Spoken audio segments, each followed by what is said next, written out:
Hello everyone, welcome to our channel that is Commerce with Nix.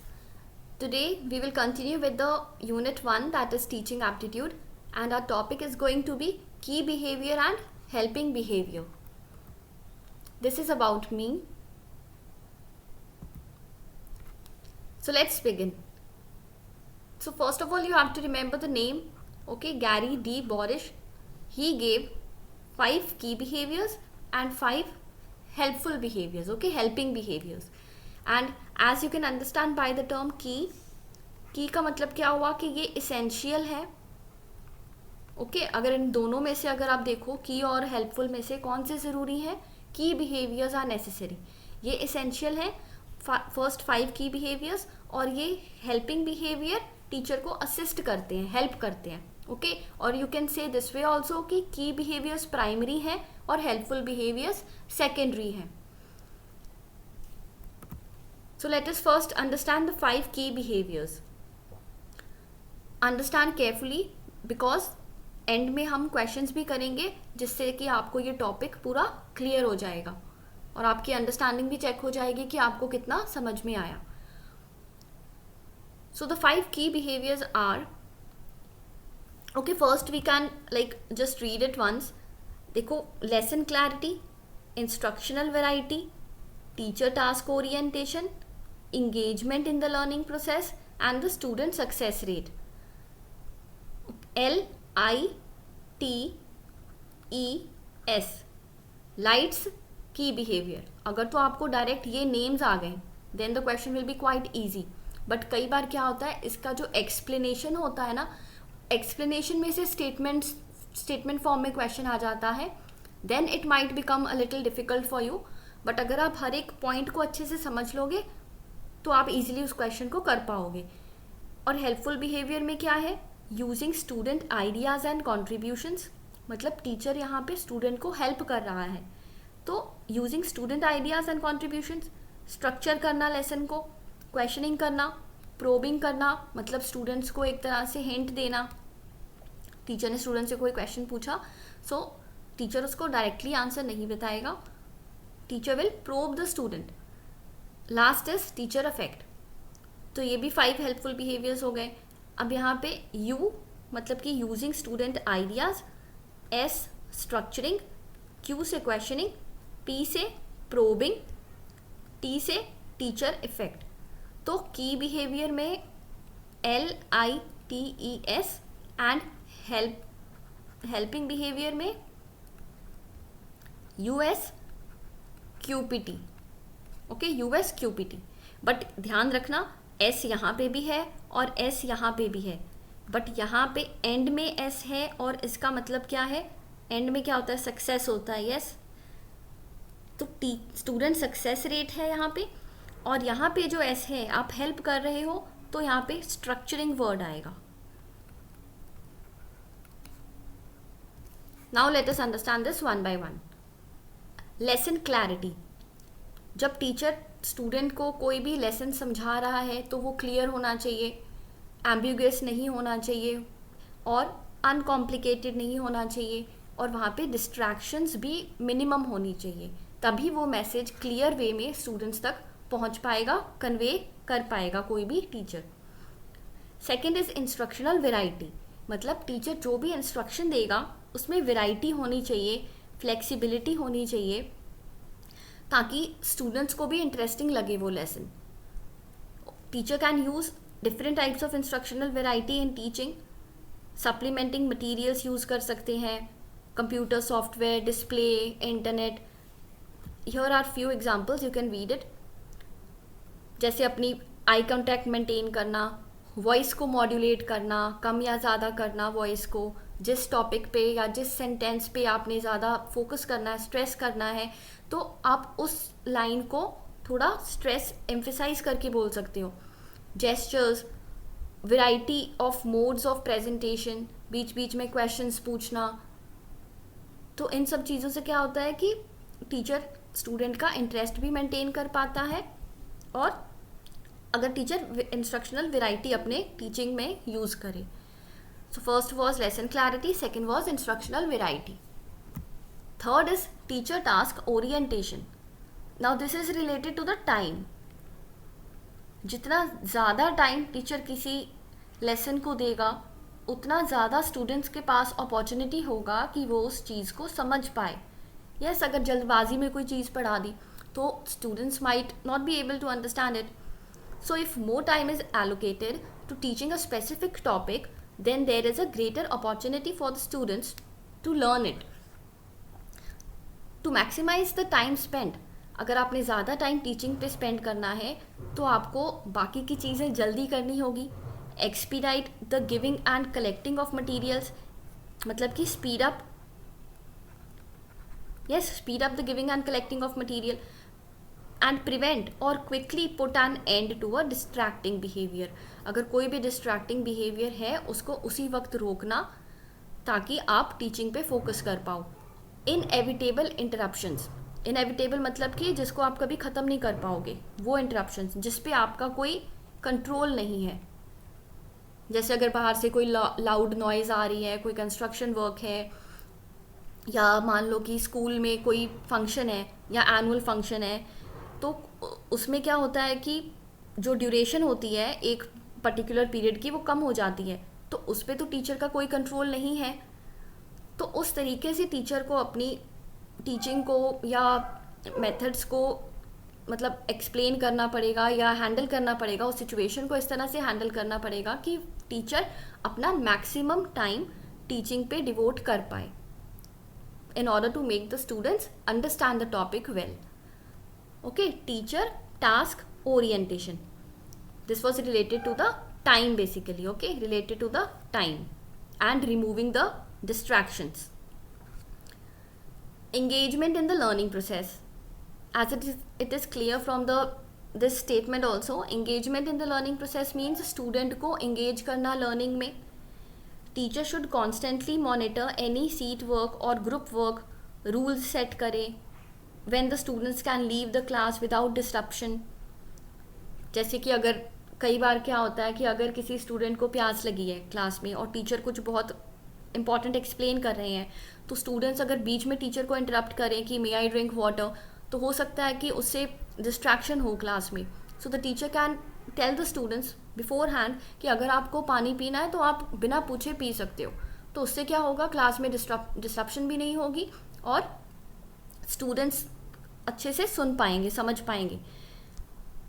Keep a daily schedule to minimise confusion of students and give independent work that is interesting in order to engage the students in the learning process.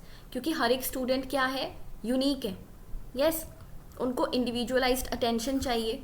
हर एक student को, कुछ fast learners होते हैं, कुछ slow learners होते हैं, तो हर एक स्टूडेंट को एक इंडिपेंडेंट वर्क दो ताकि वो उस वर्क में खुद इन्वॉल्व हो पाए और उसको बेटर अंडरस्टैंडिंग हो. Last is student success rate. The final key to effective teaching behaviour is the student success rate. The term student success rate refers to the rate at which the students understand and correctly complete exercises and assignment. Rate मतलब यहाँ पे speed हो गया कि वो कितनी जल्दी किसी चीज़ को समझ पाते हैं और कितनी जल्दी स्टूडेंट्स अपना वर्क कंप्लीट करते हैं. नाउ 3 लेवल्स ऑफ डिफ़िकल्टी है: high success, moderate success and low success. High success कब होगा, जब स्टूडेंट्स को सब कुछ अच्छे से समझ में आ गया, जो भी सब्जेक्ट मैटर था वो अच्छे से समझ में आ गया, बट वो ओकेजनल केयरलेस मिस्टेक्स करता है. ओकेजनल मीन्स कभी कभी उसे टॉपिक समझ में आ गया बट केयरलेस मिस्टेक्स करता है, तो this comes under high success rate. Moderate success means student को पार्शियल अंडरस्टैंडिंग, मतलब कि हाफ अंडरस्टैंडिंग हुई है टॉपिक की और वो लेकिन सब्सटैंशियल एरर्स कर रहा है. लो सक्सेस में कि स्टूडेंट को समझ ही नहीं आया टॉपिक, और जब समझ नहीं आया तो वो मिस्टेक्स तो करेगा ही. So first was he understood the topic completely but is still making careless errors. Second was कि उसको पार्शियल अंडरस्टैंडिंग हुई है पर वो एरर्स कर रहा है. लो सक्सेस में स्टूडेंट को बिल्कुल ही सब्जेक्ट मैटर की अंडरस्टैंडिंग नहीं है. In addition the content should reflect the prior learning. जो प्रीवियस लर्निंग होती है, हम पढ़ते हैं ना कि जो अगर टीचर क्लास में कुछ एक्सप्लेन कर रहा है स्टूडेंट्स को, तो हमेशा हमें प्रीवियस लर्निंग से उस लर्निंग को कनेक्ट करना चाहिए स्टूडेंट की प्रीवियस लर्निंग से, ताकि वो ईजिली ग्रास्प कर पाए न्यू नॉलेज को. Okay, so the teacher should link the previous knowledge with the new knowledge. Now we come to helping behaviour. तो एक बार रिवाइज कर लेते हैं, हम नेम्स रिवाइज कर लेते हैं. की बिहेवियर्स में क्या था? लेसन क्लैरिटी, कि सब कुछ क्लियर होना चाहिए, डिस्ट्रैक्शंस कम होनी चाहिए, इंस्ट्रक्शनल वेराइटी, अपने टीचिंग मेथड्स में वेराइटी लानी चाहिए ताकि स्टूडेंट्स अच्छे से समझ पाए. Teacher task orientation was related to the time. Engagement means students को इन्वॉल्व रखना. स्टूडेंट सक्सेस रेट मतलब कि स्पीड ऑफ लर्निंग. यहाँ पे सक्सेस की बात होती थी, हाई, मॉडरेट और लो सक्सेस. सो LITES, ये क्या हो गए? Key behaviour. Now we come to the helping behaviours. Helping behaviour में फर्स्ट क्या है? Using the student ideas and contributions. मतलब कि स्टूडेंट ने जो भी आइडियाज़ दिए हैं, टीचर्स उनको यूज़ करेगा.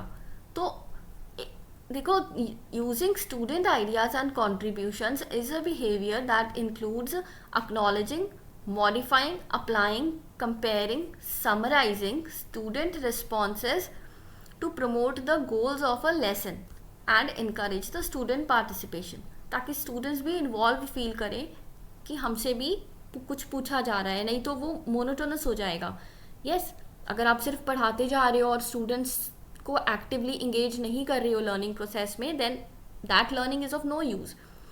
So use of student ideas and contribution can increase the students' engagement in the learning process and is frequently used as a catalyst for helping to achieve that key behavior.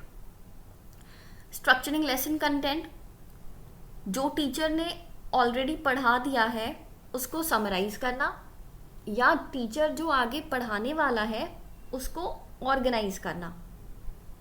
अपने content को organise करना या summarise करना, ये किसके अंदर आता है? स्ट्रक्चरिंग के अंदर. Remember this, organising and summarising, it comes under the structuring. Used before an instructional variety or question, structuring assists the learners in bridging the gap between what they are capable of doing on their own and what they are capable of doing with the help of a teacher.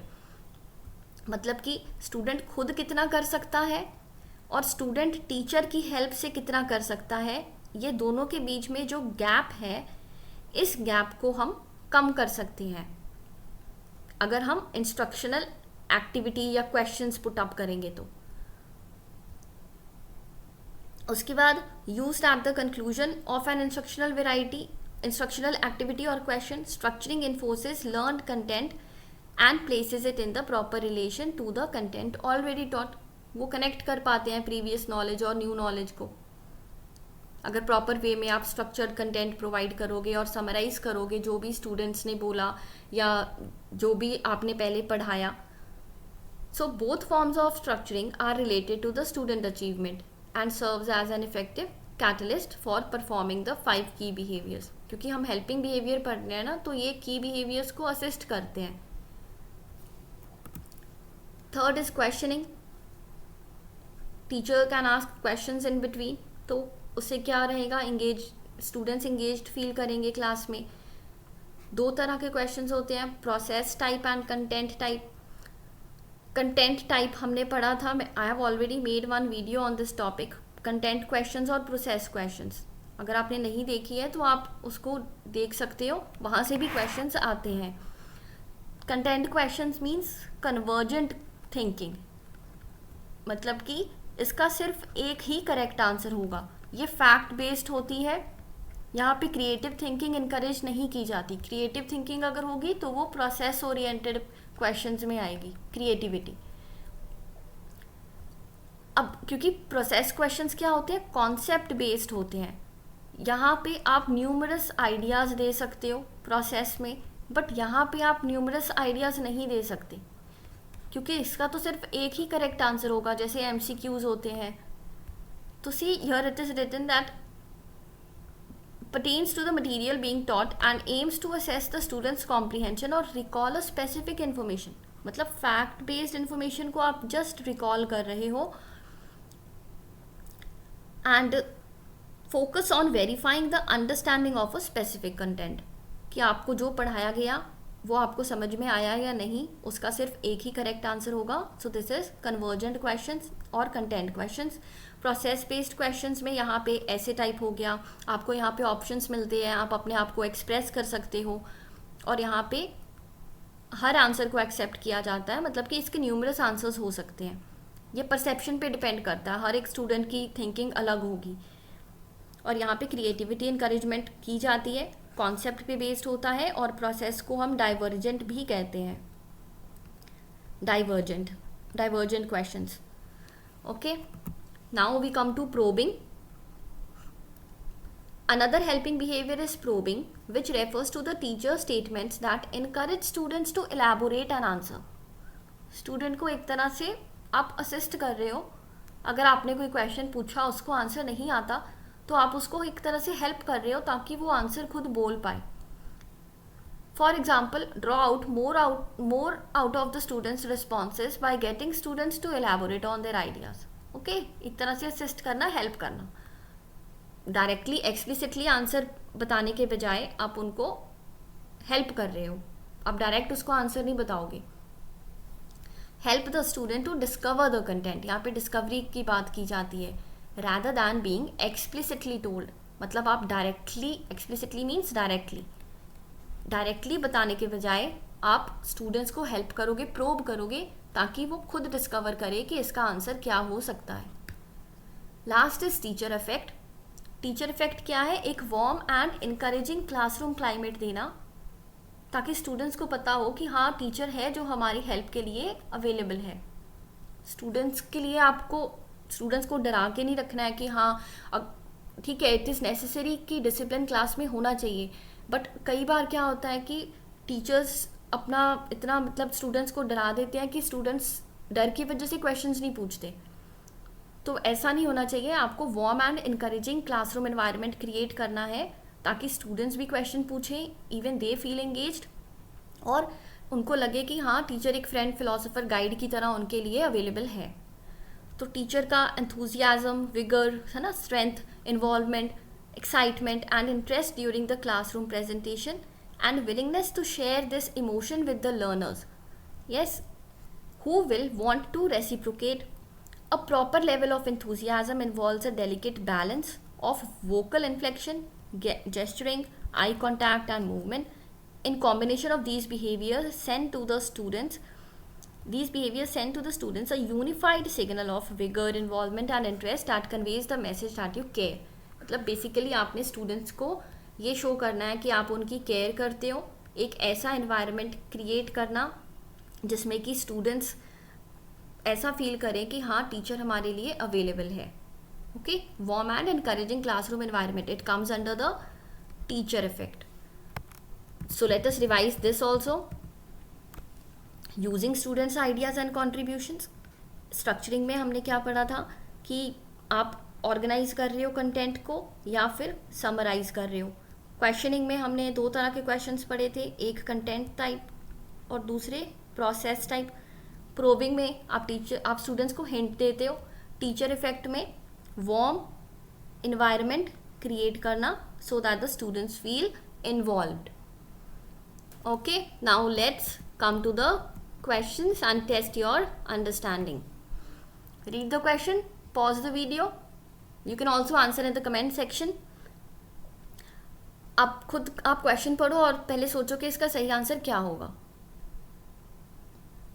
The key behavior of an effective teacher is marked by which of the following features. की behavior मतलब essential वाले behavior पूछे हैं, और हमने यहाँ पे LITES पढ़ा था, और ये S का मतलब क्या था? सक्सेस था. यस, तो स्ट्रक्चरिंग तो यहाँ पे नहीं आएगा. टीचर टास्क ओरिएंटेशन यहाँ पे आएगा, इंस्ट्रक्शनल वैरायटी भी आएगी, लेसन क्लैरिटी भी आएगी, और प्रोबिंग यहाँ पे हिंट देना, ये तो हेल्पफुल बिहेवियर था, तो ये तो नहीं आएगा लास्ट वाला, और ये भी हेल्पफुल बिहेवियर था. तो ए और ई जहाँ पे है आप उसको एलिमिनेट कर सकते हो. ए यहाँ पे है तो इसको एलिमिनेट करो. ई कहाँ पे है? यहाँ पे, इसको भी एलिमिनेट करो. यस, तो B C D is the answer. A यहाँ पे भी था, इसको भी एलिमिनेट करो. B C D is the correct answer. Okay, C option is the correct answer. अब अगर यहाँ पे हेल्पिंग पूछ लेता तो ए और ई आपका आंसर हो जाता. हेल्पिंग पूछते तो A E would have been the answer. For effective teaching which of the following is a key behaviour. Now listen here, आपको देखो डायरेक्टली नहीं दिया, आप यहाँ पे स्टेटमेंट फॉर्म में दिया है. की पूछा है तो लाइट्स, यस. एस का मतलब क्या था यहाँ पे? Success. encouraging students to elaborate their own answer. तो ये तो एक तरह से प्रोबिंग की बात कर रहा है, प्रोबिंग. और ये कहाँ पे था? हेल्पिंग बिहेवियर में. Summarising what was told by the student, ये तो हमने अभी पढ़ा था. ऑर्गेनाइज और समराइज करना मतलब कि स्ट्रक्चर करना, ये भी हेल्पिंग बिहेवियर का पार्ट था.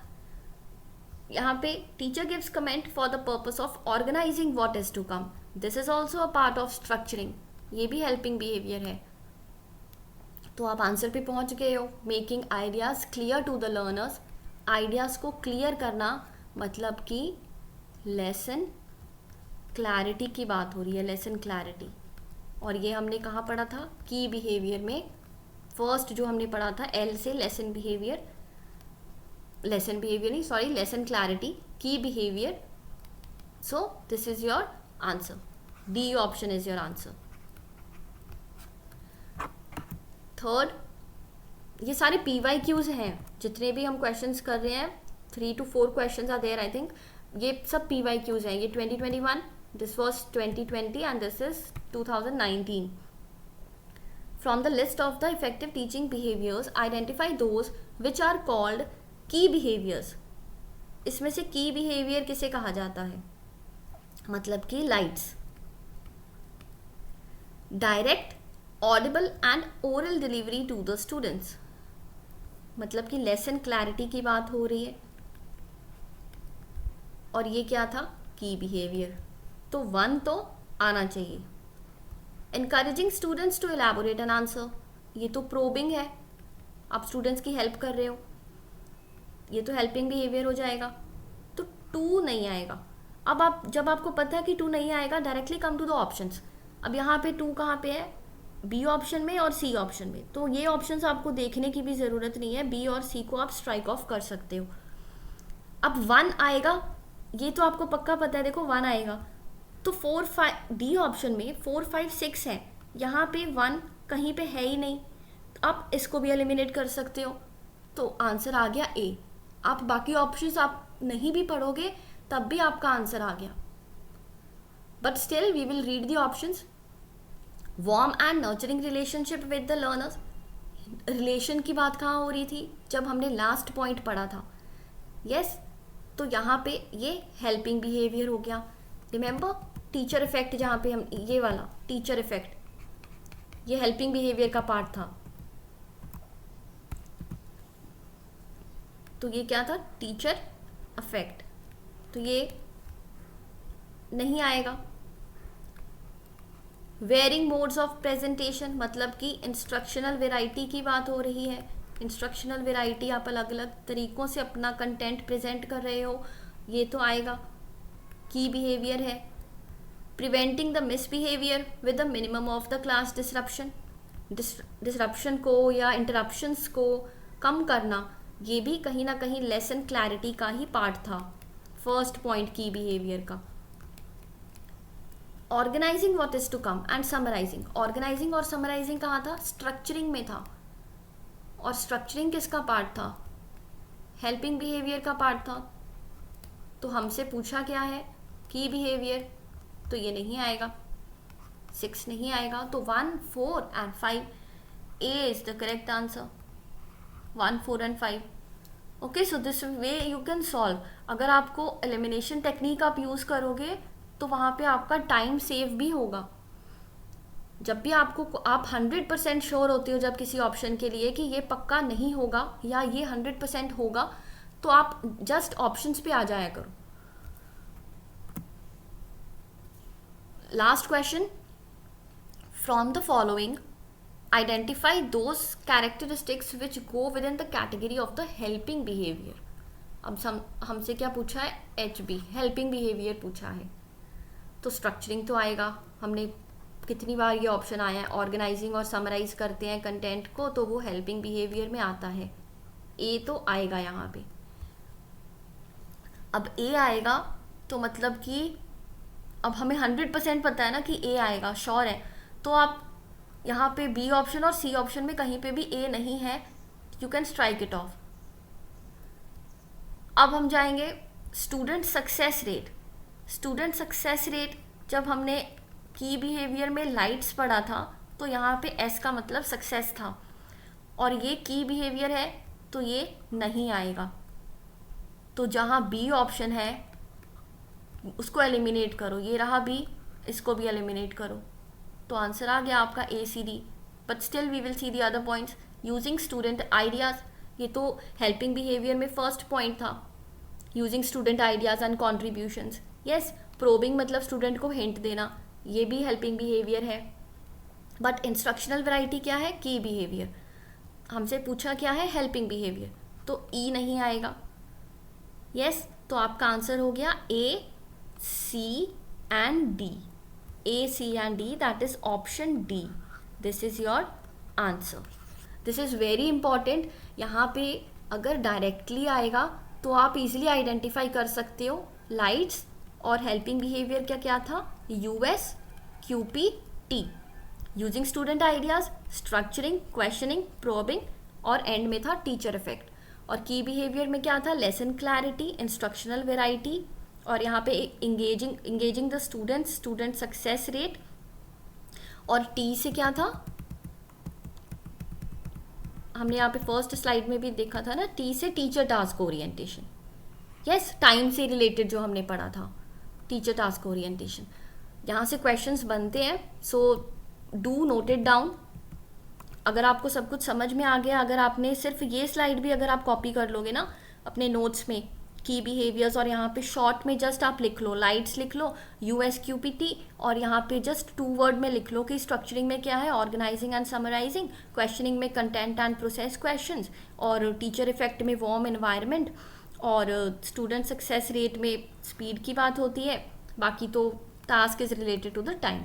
और अगर डिस्ट्रैक्शंस की बात हो तो वो भी की बिहेवियर में ही आएगा, डिस्ट्रैक्शंस को रिमूव करना। Okay, see you again in the next video. This was it. Thank you. अगर आपको क्लासेस अच्छी लगती हैं तो you can like, share, comment and do subscribe our channel, that is Commerce with Nix. Okay, bye bye.